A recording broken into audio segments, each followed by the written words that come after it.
अध्यक्ष महोदय, गांधी जी ने सभी राजनीतिक कैदियों को सलाह दी थी कि उन्हें आदर्श कैदी के रूप में व्यवहार करना चाहिए।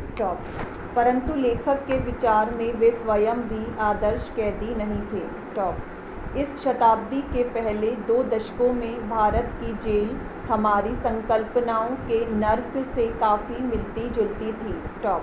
खाना, कपड़े, रहने के हालात, सफाई व्यवस्था और इन सबसे बढ़कर कैदियों के प्रति अधिकारियों का रवैया सभ्य स्तर से काफ़ी नीचे था।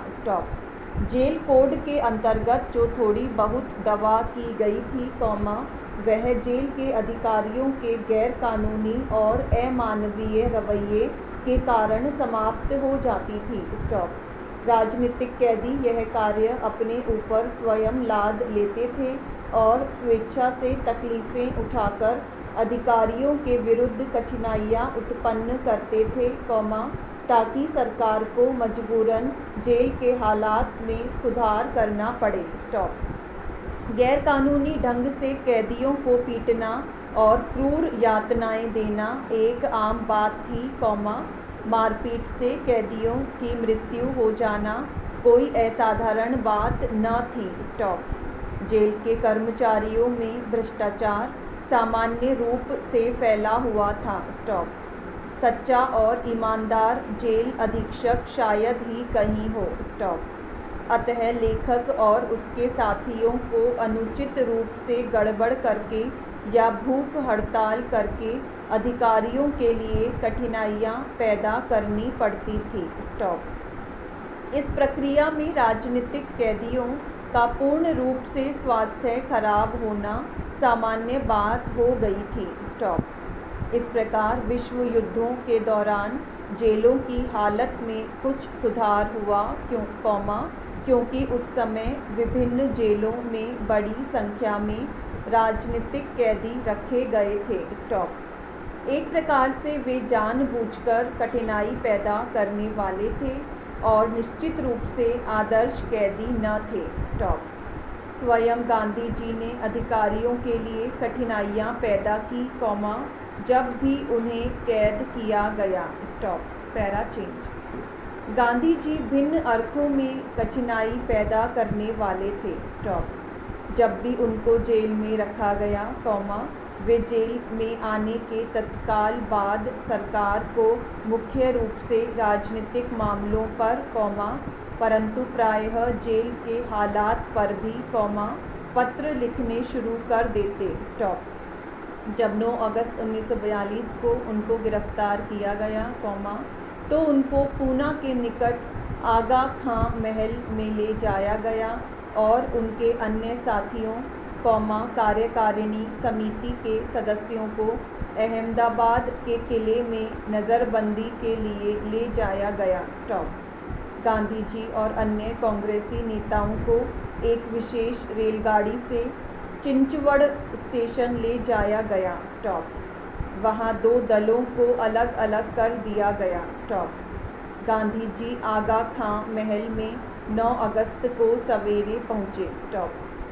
कांग्रेस जनों को अपनी अंतिम सलाह उन्होंने प्यारेलाल को इस प्रकार लिखाई थी: अहिंसा में विश्वास रखने वाले स्वतंत्रता के हर सिपाही को चाहिए कि वह करो या मरो का नारा लिखे और इसे अपने कपड़ों पर लगा ले, ताकि यदि सत्याग्रह में उसकी मृत्यु हो जाए तो उसे सत्याग्रही और अहिंसा में विश्वास रखने वाले के रूप में पहचान लिया जाए। देश के नाम उनके ये अंतिम अनुदेश थे। Para change. अध्यक्ष महोदय, अब हम उनके जेल जीवन की चर्चा करेंगे। महानिरीक्षक जेल के प्रशासनिक नियंत्रण में महल को जेल घोषित कर दिया गया था। जेल में उनके साथी थे महादेव देसाई, मीराबेन और सरोजिनी नायडू। 1-2 दिन बाद इस दल में कस्तूरबा भी शामिल हो गई, क्योंकि एक सार्वजनिक सभा में भाषण करने के कारण उन्हें गिरफ्तार कर लिया गया था। उसी दिन 9 अगस्त को गांधी जी ने वायसराय को एक पत्र लिखा और एक अन्य पत्र बम्बई के गवर्नर को लिखा। उन्होंने 9 तारीख को सरकार द्वारा जारी किए गए प्रस्ताव का उल्लेख किया और कहा कि इसमें सरासर झूठी बातें दी गई है। भारत सरकार प्रस्ताव में कांग्रेस के और उनके विरुद्ध झूठे आरोप लगाए जाने का उन्होंने विरोध किया। उन्होंने एक सत्याग्रही के साथ अनुचित व्यवहार किए जाने के लिए भी विरोध प्रकट किया।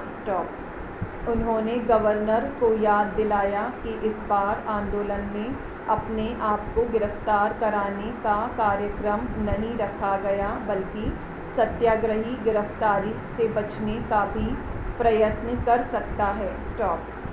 चूँकि वह अहिंसा में विश्वास रखता है, इसीलिए उस पर हमला नहीं किया जाना चाहिए और उसके साथ धक्का मुक्की नहीं की जानी चाहिए। उन्होंने यह भी उल्लेख किया कि जेल अधीक्षक ने उन्हें सूचित किया था कि उन्हें समाचार पत्र नहीं दिए जाएंगे। Para change. परंतु सरकार के विरुद्ध वास्तविक आक्रमण हुआ उनके 14 तारीख के वायसराय को लिखे गए पत्र द्वारा। उन्होंने सरकार के प्रस्ताव के भिन्न उपबंधों का विश्लेषण किया और आरोप लगाया कि इसमें तथ्यों को तोड़ा मरोड़ा गया है और यह कांग्रेस के विरुद्ध झूठे आरोपों से पूर्ण है। उन्होंने कहा कि आंदोलन का उद्देश्य यह था कि लोगों में त्याग की इतनी अधिक भावना जागृत की जाएगी कि सबका ध्यान इधर आकर्षित हो। इसका उद्देश्य यह दिखाना था कि इसे जनता का कितना समर्थन प्राप्त है। वायसराय के विरुद्ध यह शिकायत थी कि कांग्रेस पर प्रहार करने से पहले सरकार को अथवा वायसराय को उनके पत्र की प्रतीक्षा करनी चाहिए थी। सरकार के प्रस्ताव में सरकार द्वारा यह दावा किया गया था कि भारत की सुरक्षा का काम उसके सिर पर है।